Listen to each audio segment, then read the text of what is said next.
Hello everyone, very welcome to our channel online GS by Diwakar and this is Satyam Parmar. Friends, आज का अपना ये topic wise जो session है जिसमें अपन लोग ज्योग्राफी के पीवाईक्यू डिस्कस कर रहे थे। तो आज इसमें पृथ्वी की उत्पत्ति से संबंधित जो कांट से प्रश्न पूछे गए हैं, लाप्लास से प्रश्न पूछे गए हैं, जेम्स जीन से, इन सभी की जो परिकल्पनाओं से जितने भी प्रश्न पूछे हैं आज उन सभी का यहाँ पे आंसर देखेंगे। और आंसर आप लोग को पता है डिटेल में रहने वाले हैं, तो आप लोग चैनल पर बने रहिए। अगर आप इस पर नए हैं तो इसको आप लोग सब्सक्राइब कर लीजिए, ठीक है। चलिए शुरू करते हैं आज का सेशन अपना, और इसमें कोई देरी नहीं करेंगे। चलिए, पहला क्वेश्चन यहाँ पर दिया गया है कि किसे सामान्यतः इस विचार की वैधता को स्थापित करने का श्रेय दिया जाता है कि एक हिमयुग था जिसके दौरान उत्तरी यूरोप का अधिकांश भाग बर्फ की चादर से ढका हुआ था। किसका श्रेय जाता है इसमें? जोकर का, अगासीज का, रेमसे का, या फिर डब्ल्यू पेंक का? बताइए, आंसर बताइए फटाफट से आप लोग, किसका जाता है यहाँ पे? तो देखिए, जो ये श्रेय जाता है जिसने बताया कि जो उत्तरी यूरोप का अधिकांश भाग है वो किससे ढका हुआ था? बर्फ़ की चादर से ढका हुआ था।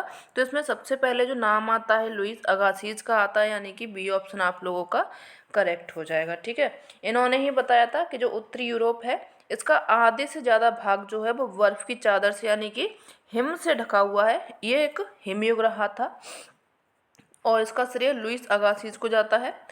और जो पेंक थे और ब्रुकनर थे, इन्होंने यूरोप में जो महाद्वीप थे, यूरोप महाद्वीप था, इसमें 4 हिमयुग बताए थे। 4 हिमयुग कौन कौन से थे वो आप लोग यहाँ पर देख लीजिए। एक तो था यहाँ पे पहला सबसे गुंज, इनका क्रम पूछा जाता है।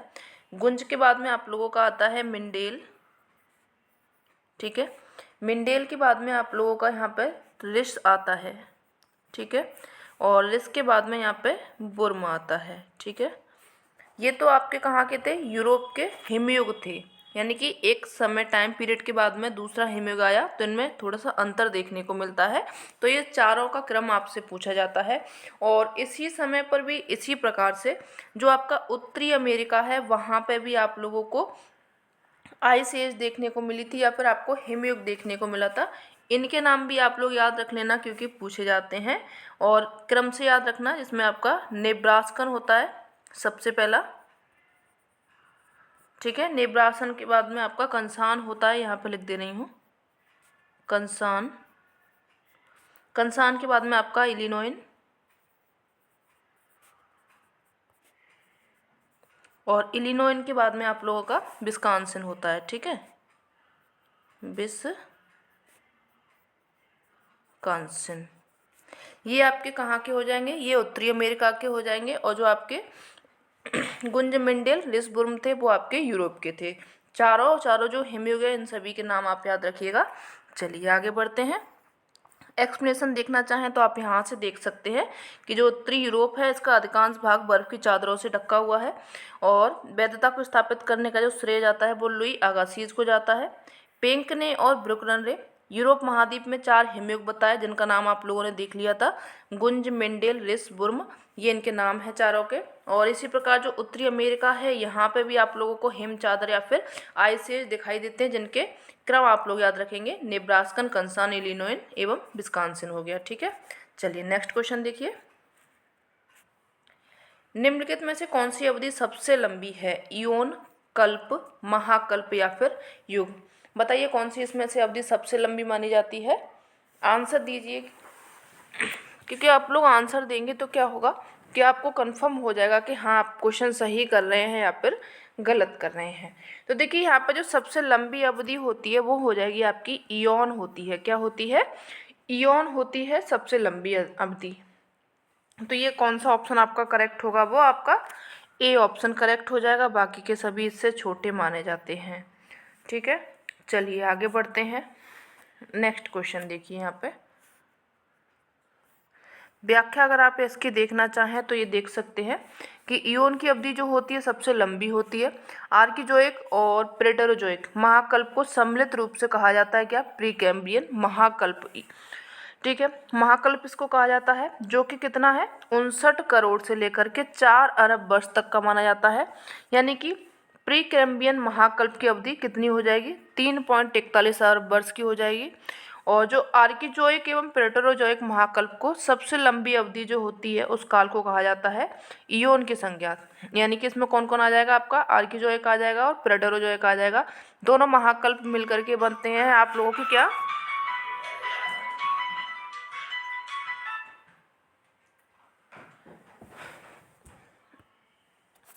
ये दोनों महाकल्प मिलकर के बनाते हैं इयोन बनाते हैं। ठीक है, एक मिनट। चलिए नेक्स्ट क्वेश्चन देखिए आगे। नेक्स्ट क्वेश्चन है कि पृथ्वी की उत्पत्ति से संबंधित ज्वारीय परिकल्पना का प्रतिपादन सन 1900 में किसने किया था?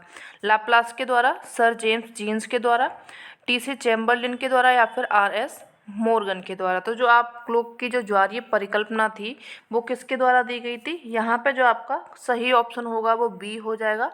सर जेम्स जीन्स के द्वारा ज्वारीय परिकल्पना दी गई थी 1919 में। ठीक है, और ये जो ज्वारीय परिकल्पना थी इसका संशोधन हुआ था 1929 में। कब हुआ था इसका संशोधन? 1929 में इसका संशोधन किया गया था। वो किसके द्वारा किया गया था? यहाँ पे नाम याद रखिएगा, जेफ्रीज के द्वारा इसमें संशोधन भी किया गया था। और इसके बाद में ये जो परिकल्पना थी, ज्वारीय परिकल्पना, इसका महत्व तो और भी ज़्यादा बढ़ने लग गया था जब इसमें संशोधन हो गया था। और इसमें बताया गया था कि जो सौरमंडल आप लोगों का बना हुआ है वो किससे बना हुआ है? सूर्य से, और सूर्य के साथ में एक अन्य तारा है, उन दोनों से मिलकर के आपका क्या बना हुआ है? सौरमंडल बना हुआ है। ये कब आया था? जब इसमें संशोधन किया गया था जेफ्रीज के द्वारा। यहाँ पे आप लोग को एक्सप्लेनेशन दी गई है, इसको पढ़ लीजिए। देखिए, जो सौरमंडल की उत्पत्ति है इससे संबंधित ज्वारीय परिकल्पना का प्रतिपादन 1919 में किया गया था सर जेम्स जीन्स के द्वारा। 1929 में जेफ्रीज ने क्या किया था? इसमें संशोधन किया था और इस परिकल्पना का महत्व तो और अधिक हो गया था। पहले भी था लेकिन जब इन्होंने संशोधन किया, कुछ और चीज़ें जोड़ी, तो महत्व इसका बढ़ने लग गया। जेम्स जीन्स ने बताया कि जो सौरमंडल है इसका जो निर्माण हुआ था सूर्य से और उसके एक अन्य तारे के संयोग से हुआ है। किससे हुआ है? संयोग से हुआ है। इनकी परिकल्पना में कहा गया था कि जो प्रारंभ है, शुरू में सूर्य जो गैस का एक क्या था? बहुत बड़ा गोला रहा था। किसका रहा था? गैस का गोला रहा था, जो कि अपनी जगह पर स्थिर था, यानी घूम नहीं रहा था, वो अपनी जगह पर टिका हुआ था। और अपनी जगह पर ही वो क्या कर रहा था? थोड़ी थोड़ी जगह पर घूम रहा था। जैसे अभी पूरा घूमता है उस तरीके से नहीं इन्होंने घूमता हुआ दिखाया। सूर्य के साथ ही जो ब्रह्मांड है उसमें एक दूसरा विशालकाय तारा था। ठीक है, साथी था, कौन था वो? तारा रहा था इसमें। और यह साथी तारा एक पथ के सहारे इस तरह घूम रहा था कि वह सूर्य के निकटतम दूरी पर आया, यानी कि जो तारा इसके पास में आया था, सूर्य इसके पास में नहीं आया था। तो जो साथी तारे का आकर्षण शक्ति सूर्य से अधिक हो गई, जिसके कारण हजारों किलोमीटर लंबा सिगार के आकार का ज्वार सूर्य के बाह्य भाग में उठा। यानी कि जैसा गुरुत्वाकर्षण बल के रूप में इन्होंने दिखाया है, जैसे पृथ्वी है और जो चंद्रमा है, सूर्य है, इनका गुरुत्वाकर्षण बल के कारण आपका टाइडल फोर्स देखने को मिलता है। इसी तरीके का फोर्स इन्होंने दिखाया है तारे एवं सूर्य में। ठीक है, तो जो बाह्य भाग था उसमें क्या हुआ? ज्वार उत्पन्न हुआ। सिगार के आकार वाले इस भाग को इन्होंने फिलामेंट कहा था। फिलामेंट शब्द से आपका क्वेश्चन पूछा गया था यूजीसी नेट में ही कि फिलामेंट का प्रयोग किसने किया है, तो वो आपके जेम्स जीन्स ने कहा है। वो कौन से परिकल्पना में? आपकी परिकल्पना कौन सी हो जाएगी? तो वो आपकी ज्वारीय परिकल्पना हो जाएगी। ठीक है, और जो सूर्य से अलगाव हुआ उसके बाद में फिलामेंट शीतल हुआ, यानी कि ठंडा होने लगा, जिसके कारण उसके आकार में संकुचन हुआ। संकुचन यानी कि सिकुड़न। ठीक है, ये प्रारंभ हो गया और ये जो संकुचन था इसके कारण फिलामेंट कई टुकड़ों में टूट गया। प्रत्येक भाग घनीभूत होकर ग्रह में बदल गए और इस प्रकार पृथ्वी एवं समस्त 9 ग्रह बन गए। तो ये इनकी जो परिकल्पना थी इसको याद रखिएगा। इनके क्या क्या पूछे जाते हैं? एक तो फिलामेंट से आता है, दूसरा इनका संशोधन किसने किया था, और एक इनकी डेट आती है, और साथ में इनकी परिकल्पना और किसने दी थी, ये पूछा जाता है। ज़्यादातर आपके अंदर से नहीं पूछे जाते। अगर हाँ पूछा भी जाएगा तो इसमें आपका पूछा जा सकता है कि सूर्य से एवं उन्होंने किससे इसकी उत्पत्ति बनाई है? पृथ्वी की। तो सूर्य से और उसके साथ ही तारे से इसकी क्या बताई है? पृथ्वी की। और जो 9 ग्रह हैं इनकी उत्पत्ति बताई है। तो इतना आप लोग याद रखेंगे। आगे बढ़ते हैं, नेक्स्ट क्वेश्चन देख लीजिए।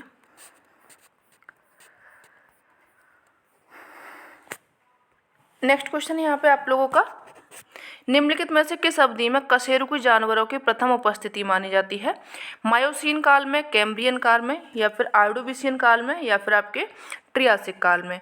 तो जो कशेरुकी जानवर हैं, इनकी जो उत्पत्ति सबसे पहले मानी गई है, पहली बार इनकी उत्पत्ति जो देखने को मिलती है वो ऑर्डोविशियन काल में देखने को मिलती है। सी ऑप्शन आप लोगों का करेक्ट हो जाएगा। ठीक है, अगर आप लोग को पता है तो आप लोग बाद में भी कमेंट कर सकते हैं। पता है आप लोग को जो वीडियो मिलती है वो रिकॉर्डेड है, लेकिन आप लोग आंसर तो कर पाएंगे ना, आंसर किया कीजिए। चलिए आगे बढ़ेंगे। जो ऑर्डोविशियन टाइम है इसको जान लीजिए, ये कितना पुराना है, कब से शुरू हुआ माना जाता है, तो ये आपकी व्याख्या दी गई है। कशेरुकी जो जंतु हैं उनकी पहली उपस्थिति ऑर्डोविशियन समय की मानी जाती है। जो ऑर्डोविशियन युग है इसका प्रारंभ हुआ था आज से 50 करोड़ वर्ष पहले, और समाप्ति इसकी कब हो गई थी? 44 करोड़ वर्ष पहले इसकी समाप्ति हो चुकी थी। और इस प्रकार इस युग का जो समय रहा था वो 6 करोड़ वर्ष का रहा था। इस युग में सागरों का उतार चढ़ाव चलता रहा। वनस्पति जीवन केवल सागर तक ही सीमित थे, तो ये इम्पोर्टेंट हो जाएगा यहाँ पे कि जो वनस्पति था वो कहाँ पे था? सिर्फ अभी महासागरों में ही था। इस युग में केवल रीढ़ वाले, जो रीढ़ की हड्डी वाले जीव हैं, इनका विकास हुआ था। स्थल भाग अभी कैसा रहा था? इस टाइम पे जीव विहीन था, यानी कि जो आपका लैंड एरिया था वहाँ पे कोई भी जीव उपस्थित नहीं था, जो आपका ऑर्डोविशियन टाइम आया था। ठीक है, चलिए आगे बढ़िए। नेक्स्ट क्वेश्चन है यहाँ पे, निम्नलिखित में से कौन सी परिकल्पना हॉयल एवं लिटिलटन द्वारा प्रतिपादित की गई है? इसमें नाम दिए गए हैं नोवा परिकल्पना, ग्रहाणु परिकल्पना, ज्वारीय परिकल्पना एवं निहारिका परिकल्पना। तो जो हॉयल एवं लिटिलटन की जो परिकल्पना है वो कौन सी हो जाएगी? तो यहाँ पे आप लोगों का ऑप्शन कौन सा सही जाएंगे? आप लोग एक ही तरफ में जाएंगे। नोवा परिकल्पना है जो कि दी गई है हॉयल एवं लिटिलटन के द्वारा। ठीक है, और जो हॉयल एवं लिटिलटन थे इन्होंने एक अपना निबंध भी लिखा था, नेचर ऑफ यूनिवर्स, 1939 में इन्होंने दिया था ये, और भौतिक से संबंधित था। किससे था ये? भौतिकी सिद्धांत से संबंधित था। इसकी देखिए व्याख्या नीचे दी गई है, देख लीजिए आप लोग। जो नोवा परिकल्पना है हॉयल एवं लिटिलटन के द्वारा प्रतिपादित की गई थी। फ्रेड हॉयल और लिटिलटन ने अपना निबंध लिखा था नेचर ऑफ द यूनिवर्स। ठीक है, 1939 में इन्होंने नाभिकीय भौतिकी से संबंधित अपना सिद्धांत दिया था। और जीन्स की जो परिकल्पना थी, जो अभी अपन लोगों ने पढ़ी, जीन्स की कौन सी परिकल्पना थी? नाम लिख के बताइए अभी आप लोग। तो ये परिकल्पना थी, इसमें इन्होंने संशोधन भी किया और बताया कि जो ग्रह हैं उनमें 2 नहीं बल्कि 3 तारों की भूमिका है। यानी कि पहले उसमें क्या बताया था उन्होंने? सूर्य बताया था और एक उसका साथी तारा बताया था, लेकिन इसमें इन्होंने संशोधन किया हॉयल एवं लिटिलटन ने, और इन्होंने ये बताया कि यहाँ पर 2 तारे नहीं थे, तारे कितने थे? 3 रहे थे। और इस सिद्धांत के अनुसार जो निर्माण हुआ सूर्य से न होकर के उसके साथी तारे से हुआ है। यानी कि जो 9 ग्रह आप लोगों के बने थे उसका निर्माण सूर्य से नहीं हुआ था बल्कि उन 2 तारों से हुआ था। यह सिद्धांत ग्रहों की आपसी दूरी, सूर्य से उनकी दूरी और ग्रहों में उनके कोणीय संवेग की अधिकता तथा ग्रह के सूर्य की तुलना में अधिक मानी जाती है। और इसकी घनत्व की व्याख्या करने में भी सर्वाधिक सामर्थ्य इसमें रखा गया है। अच्छा है, उनसे संशोधन किया हुआ है। जब संशोधन होने के बाद में, अभी आप लोगों ने पढ़ा था कि इनने 1929 में संशोधन किया था, तो वो संशोधन यही था। आगे बढ़िए, नेक्स्ट क्वेश्चन देखिए।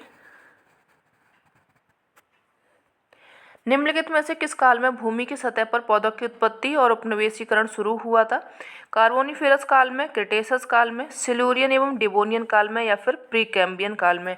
तो यहाँ पे पौधों की उत्पत्ति हुई थी भूमि की सतह पर, लैंड एरिया पर आ चुका था। अभी अपन लोगों ने कौन सा पढ़ा था? ऑर्डोविशियन, जिसमें सिर्फ सागरों में था, जो जीव थे, पौधे थे, छोटे छोटे छोटे जो पौधे थे और लीड की हड्डी वाले पौधे थे, वो जीव थे, उनका जो विकास हुआ था वो सागरों में हुआ था। लेकिन अब इनका विकास कहाँ पर होने लग गया है? भूमि की सतह पर।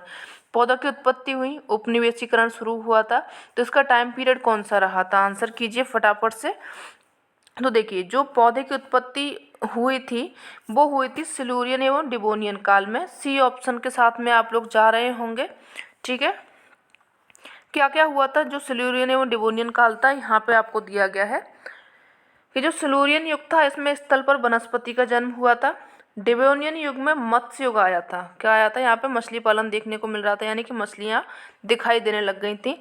उपनिवेशीकरण यहाँ पे शुरू हो चुका था। कार्बोनिफेरस युग आया, इसमें रेप्टाइल का उद्भव हुआ। किसका हुआ? जो रेप्टाइल हैं उनका उद्भव हुआ था, और कोयले का निर्माण भी कार्बोनिफेरस युग से ही माना जाता है। ठीक है, तो तीनों को आप लोग याद रखेंगे। चलिए आगे बढ़ते हैं।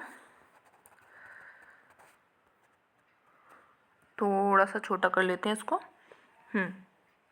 निम्नलिखित में से कौन सा कथन है जो कि रसेल के द्वैतारक परिकल्पना के बारे में सही है, पूछा गया है। ठीक है, रसेल उस विचारधारा का था जो सूर्य के चारों ओर 3 तारे घूमते थे, या फिर इस परिकल्पना ने साथी तारे से बाहर निकले पदार्थ से ग्रहों के निर्माण की व्याख्या की है, या फिर इस सिद्धांत को कांट के द्वारा 1950 से लेकर के 1960 में प्रस्तुत किया गया था तथा 1972 में इसको मान्य किया गया था।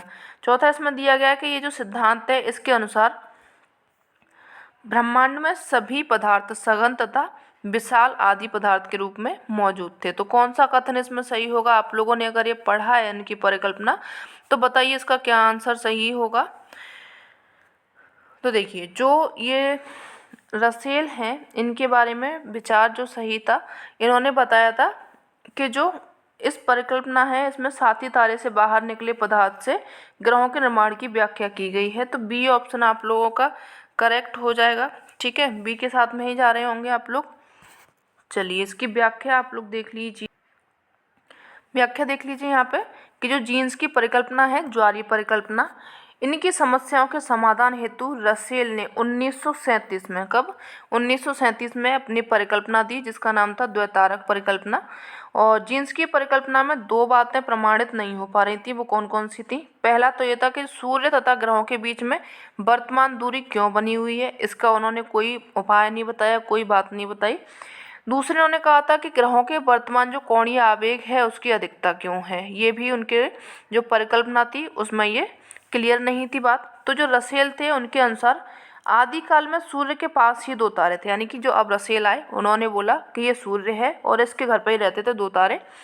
ठीक है, सर्वप्रथम सूर्य का एक साथी तारा था जो सूर्य के चारों ओर परिक्रमा कर रहा था। साथी था तो भैया उसकी वहीं पे बैठे बैठे वो परिक्रमा कर लेता था।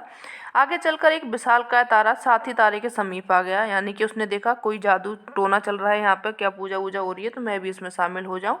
तो जो दूसरा तारा था वो कहाँ पे आ गया? उस साथी तारे के समीप आ गया, किंतु इसकी परिक्रमा की दिशा साथी तारे के विपरीत हो गई, यानी कि जो साथी तारा था वो इस तरीके से परिक्रमा लगा रहा था और दूसरा वाला जो तारा आया वो इस तरीके से लगाने लग गया। ठीक है, तो विपरीत दिशा हो गई। अब क्या हुआ आगे? इन दोनों तारों के बीच की दूरी जो थी 48 से लेकर के 64 लाख किलोमीटर के बीच की रही थी, यानी कि दूरी कितनी रही थी? 48 से लेकर के 64 लाख किलोमीटर के बीच की दूरी यहाँ पे दिखने लगी थी। सूर्य से अधिक दूर होने के कारण जो विशालकाय तारे के ज्वारीय बल का प्रभाव सूर्य पर नहीं पड़ा, यानी कि सूर्य से इन दोनों तारे की दूरी क्या थी? बहुत ज़्यादा थी, इसलिए इनका जो प्रभाव था, इनके जो बल का प्रभाव था ज्वारीय बल का, वो किस पर नहीं पड़ा? सूर्य पर नहीं पड़ा, साथी तारे पर पड़ा, क्योंकि इनमें दूरी कम थी, सूर्य में दूरी ज़्यादा थी। तो जब विशालकाय तारा साथी तारे के निकट दूरी पर आ गया तो अधिक आकर्षण के कारण कुछ पदार्थ साथी तारे से अलग हो गए, यानी कि जब दोनों पास में आए टकराए, तो टकराने के बाद में क्या होगा? कुछ पदार्थ होंगे वो टूट जाएंगे, अलग हो जाएंगे। विशालकाय तारे की दिशा में घूमने लग गए, यानी कि जो बड़ा वाला तारा था उसी की दिशा में वो घूमने लगे और आगे चलकर इन पदार्थों से ग्रहों का निर्माण हुआ, यानी कि यही जो पदार्थ टूटे उनसे क्या बने? ग्रह बने। फिर इन ग्रहों में आपसी आकर्षण के कारण पदार्थ निकलकर उनके उपग्रह बन गए। तो ये किसका था? रसेल का द्वैतारक परिकल्पना थी। इन्होंने क्या बताया? साथी तारे से इन्होंने बताया कि जो ग्रह किससे बने हैं? सूर्य से ना बन करके ये साथी तारे से बने हैं। तो इसको आप लोग याद रखिएगा। देखिए ये वाली मुझे क्वेश्चन तभी अच्छे लगते हैं क्योंकि यहाँ पे जो डिटेल दिया होता है बहुत ज़्यादा दिया होता है, यानी कि आपका टॉपिक कंप्लीट होता जाता है। तो आप लोग इसको थोड़ा सा भी अगर ध्यान से पढ़ेंगे ना, नहीं पढ़ पाए आप लोगों ने डिटेल, तो वो आपका यहाँ पे कंप्लीट हो जाएगा। लेकिन थोड़ा सा ध्यान बना करके और शेयर करके भी चलेंगे तो मुझे भी अच्छा लगेगा। चलिए नेक्स्ट क्वेश्चन देख लीजिए। पृथ्वी के भूगर्भीय इतिहास के किस युग में डायनासोर अपने सबसे बड़े आकार तक पहुंचे थे? ट्रियासिक में, क्रिटेशियस में, जुरासिक में एवं पर्मियन में। बताइए कौन से में पहुंचे थे अपने सबसे बड़े आकार में? तो यहाँ पे ऑप्शन आप लोग ने देख लिए हैं, ट्रियासिक, जुरासिक, क्रिटेशियस एवं पर्मियन। तो यहाँ पे ऑप्शन आपका जो करेक्ट होगा वो जुरासिक हो जाएगा। जुरासिक जो टाइम पीरियड आया था इसमें जो डायनासोर था अपने सबसे बड़े आकार तक पहुँच चुके थे। देखिए आगे क्या क्या हुआ था, यहाँ पे व्याख्या दी गई है आप लोगों को। पृथ्वी के भूगर्भ इतिहास में जुरासिक युग आया और उसमें डायनासोर सबसे बड़े आकार तक पहुंच चुके थे। उड़ने वाली सरीसृप से प्रथम पंछी आर्कियोप्टेरिक्स, इसकी उत्पत्ति तथा कंगारू स्तनधारियों की उत्पत्ति भी हुई थी। वो आपकी जुरासिक युग में हुई थी। डायनासोर का अंत कब हुआ था? तो ये हुआ था क्रिटेशियस युग में। दोनों को याद रखेंगे, दोनों इम्पोर्टेंट हैं। चलिए आगे बढ़ते हैं।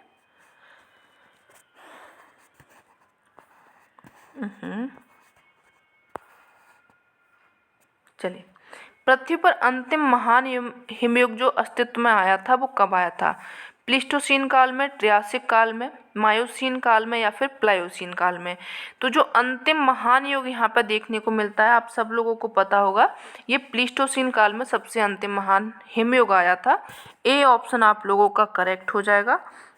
देख लीजिए यहाँ पे अभी अपन लोगों ने हिमयुग की बात करी थी, तो वही आपके हिमयुग यहाँ पे दिए गए हैं कि जो पृथ्वी पर अंतिम महान हिमयुग आया था वो प्लीस्टोसीन काल में आया था। यह जो प्लीस्टोसीन काल है, इसकी सबसे बड़ी विशेषता क्या थी कि उत्तरी अमेरिका में हिम चादर का विस्तार हुआ था 4 विभिन्न समयों में। कहाँ की बात कर रहा है ये? उत्तरी अमेरिका की, जिसमें अभी आप लोगों ने पढ़ा था नेब्रास्कन, कंसान, इलिनोइन एवं विस्कॉन्सिन। ठीक है, देखिए यहाँ से क्वेश्चन आप लोगों से पूछा गया है और आगे भी मिलेगा आपसे क्वेश्चन, यहाँ पे वो क्रम में पूछा जाएगा। ठीक है, आगे देखिए यहाँ पे जो 2 हिमयुग आते हैं उनके बीच की जो समय होता है, टाइम पीरियड होता है, उसे अपन लोग क्या बोलते हैं? अवांतर हिमयुग इसको कहा जाता है। जैसे आपका नेब्रास्का एवं कंसान के मध्य में आफ्टोनियन अवांतर है। क्या है? आफ्टोनियन अवांतर हिमयुग है। कंसान एवं इलिनोइन के बीच में आपका यारमाउथ अवांतर हिमयुग है। और जो आपके इलिनोइन एवं विस्कॉन्सिन है, इसके बीच में आपका संगमन अवांतर हिमयुग था। ठीक है, सभी के नाम आप लोग याद रखिएगा। जब क्वेश्चन डीप बनते हैं, नए बनते हैं, तो वो इसी तरीके से बनते हैं। इसे पेंक तथा ब्रुकनर ने यूरोप में 4 हिमयुगों का निर्धारण किया है, यानी कि पहले आपके उत्तरी अमेरिका का निर्धारण हुआ, इन्हीं को देख करके आपके जो यूरोप है इसमें भी हुआ, जिसमें अभी अपन लोगों ने पढ़ाया था गुंज, मिंडेल, रिस और बुर्म। ठीक है, जिसमें मिंडेल और रिस के बीच का जो अवांतर हिमयुग क्या है? सबसे लंबा माना जाता है। तो ये भी आप लोग याद रख लेना, सबसे लंबा अवांतर हिमयुग किसका है? तो वो आपका मिंडेल और इसके बीच का हो जाएगा, इसके बीच का हो जाएगा। ठीक है, आगे बढ़िए। भूपृष्ठ की औसत ऊंचाई एवं गहराई के क्षेत्र को किस वक्र रेखा द्वारा प्रदर्शित किया जाता है? उच्चतादर्शी वक्र के द्वारा, आवृत्ति वक्र के द्वारा, ओगाइव या फिर संचयी वृत्त के द्वारा, या फिर आपके फ्रेंच वक्र के द्वारा? बताइए क्या होगा इसका आंसर। तो देखिए, जो भूपृष्ठ है उसकी औसत ऊंचाई एवं गहराई की बात हो रही है, तो यहाँ पे अपन लोग जिस वक्र का इस्तेमाल करते हैं वो होता है आप लोगों का क्या? उच्चतादर्शी वक्र होता है। ए ऑप्शन आप लोग करेक्ट करके जा रहे होंगे। आगे बढ़ते हैं, नेक्स्ट क्वेश्चन देखेंगे। चलिए, नेक्स्ट क्वेश्चन है यहाँ पे आप लोगों का भूवैज्ञानिक युग दिए गए हैं, उनकी अवधि दी गई है। नियोजोइक, मेसोजोइक, सेनोजोइक, पैलियोजोइक, और यहाँ पे जुरासिक, मायोसिन, प्लीस्टोसिन एवं सिल्यूरियन आया है। तो जो आपका नियोजोइक है या फिर नवजीवक जिसको बोला जाता है हिंदी में, ये कब आया था? ये आपका प्लीस्टोसिन टाइम का है। मीसोजोइक में जो आता है आप लोगों का, मीसोजोइक में अपन लोग 3 को पढ़ते हैं, ट्रियासिक, जुरासिक, क्रिटेशियस, ये आपके मीसोजोइक में आ जाएंगे। सिनोजोइक में आप लोगों के आएंगे मायोसिन, प्लायोसिन, ये आपके सिनोजोइक में आते हैं। और जो आपके पैलियोजोइक रहा, इसमें आपके सिल्यूरियन, डिवोनियन हो जाएगा। तो ये आप लोग याद रखेंगे। और इसका ऑप्शन यहाँ पे देखते हैं, 1 मिनट। चलिए, ये आपका फर्स्ट का यहाँ पे आपने कौन सा लगाया था? 3rd हो गया था, नियोजोइक का प्लीस्टोसिन था। तो एक ही ऑप्शन से आपका करेक्ट हो रहा है, डी ऑप्शन यहाँ पे करेक्ट हो जाएगा, बाकी के सभी गलत हो जाएंगे। ठीक है, चलिए आगे बढ़ते हैं। ये यहाँ पे देख लीजिए, नियोजोइक यानी कि नवजीवक जो टाइम था उसमें कौन सा आया था? वो वैज्ञानिक अवधि प्लीस्टोसिन थी। मीसोजोइक में जुरासिक थी, सेनोजोइक में आपकी मायोसिन थी, पैलियोजोइक में आपकी सिल्यूरियन थी। आगे बढ़िए। महाद्वीप एवं महासागरों की उत्पत्ति से संबंधित चतुष्फलक सिद्धांत का प्रतिपादन किया था। किसने किया था इसका? डेविस ने, लाप्लास ने, लोथियन ग्रीन ने या फिर वेगनर ने? तो जो चतुष्फलक सिद्धांत है, बताइए फटाफट से किसके द्वारा दिया गया था? ये दिया गया था आपके लोथियन ग्रीन के द्वारा। किसके द्वारा दिया गया था? लोथियन ग्रीन के द्वारा दिया गया था। सी ऑप्शन आप लोगों का करेक्ट हो जाएगा। ठीक है, व्याख्या देख लीजिए यहाँ पे। ज्यामिति के आधार पर जो महाद्वीप है वो महासागर की उत्पत्ति हुई थी, इसके समस्या का निदान के लिए वैज्ञानिकों ने महत्वपूर्ण काम किए, जिसमें नाम आता है लोथियन ग्रीन का। इन्होंने सिद्धांत दिया था चतुष्फलकीय सिद्धांत या फिर परिकल्पना इसको बोल सकते हैं आप लोग। लोथिन ग्रीन ने ये परिकल्पना 1875 में दी थी, डेट याद रखिएगा। अब यहाँ पे कुछ संकल्पनाएं दी गई हैं और उनके विद्वान दिए गए हैं, तो इनको आप लोग याद कर लेना। कांट की जो परिकल्पना है या फिर संकल्पना है वो हो जाएगी बायबरासी परिकल्पना, कांट के द्वारा दी गई थी। लाप्लास के द्वारा निहारिका संकल्पना दी गई थी। चैम्बरलेन एवं मोल्टन के द्वारा ग्रहाणु परिकल्पना दी गई थी। जेम्स जीन्स एवं जेफ्रीज के द्वारा यहाँ पे आपको ज्वारीय परिकल्पना दी गई थी। ऑटो सिमट के द्वारा यहाँ पे अंतरतारक धूल परिकल्पना दी गई थी। फ्रेड होयल लिटलिटन के द्वारा यहाँ पे अभिनव तारा परिकल्पना दी गई थी। तो सभी इम्पोर्टेंट है, एक भी ऐसा नहीं है कि अनइम्पोर्टेंट हो आप लोगों के लिए, सभी को याद रखिएगा। आगे बढ़िए। पृथ्वी की उत्पत्ति से संबंधित बायबरासी परिकल्पना प्रतिपादित करने वाले जो इमैनुअल कांट थे, दर्शन शास्त्री थे, कहाँ के थे इमैनुअल कांट? यूनानी थे, जर्मन थे, फ्रांसीसी थे या फिर अमेरिकी थे? तो जो आपके इमैनुअल कांट थे ये कहाँ के रहने वाले थे? ये भैया जर्मन के रहने वाले थे। कहाँ के थे ये? जर्मन के रहने वाले थे। बी ऑप्शन आप लोगों का करेक्ट हो जाएगा। देख लीजिए इसकी व्याख्या, ठीक है। पृथ्वी की उत्पत्ति से संबंधित जो बायबरासी परिकल्पना है वो प्रतिपादित की थी इमैनुअल कांट ने। इसने की थी ये इमैनुअल कांट ने ये परिकल्पना दी थी। जर्मन दर्शन शास्त्री थे। 1755 में इन्होंने अपनी परिकल्पना दी थी और इन्होंने जो नियम लिखा था, बताया था, वो अपना आधार बताया था किसका? न्यूटन का जो गुरुत्वाकर्षण लॉ था, इसके आधार पर इन्होंने अपनी परिकल्पना प्रस्तुत की थी, ठीक है। तो इनके बारे में याद रख लेंगे इतना। और सबसे पहले जो कांट थे इन्होंने ही मान लिया था कि जो प्राचीन काल में ब्रह्मांड में दैव निर्मित आद्य पदार्थ बिखरे हुए थे, ठीक है। कैसे थे ये? जो भगवान के द्वारा ये दृष्टि बनाई गई है, प्रकृति बनाई गई है, उन्होंने ये पदार्थ बिखारे हुए हैं। ये किसका कहना था? ये कहना था इमैनुअल कांट का, ठीक है। तो ये हो गया आप लोगों का आज का सेशन। और ये सेशन कैसा लगा ज़रूर बताइएगा। अगर अच्छा लगा हो तो अपने फ्रेंड्स को शेयर करना। मिलते हैं नेक्स्ट सेशन में, तब तक के लिए धन्यवाद।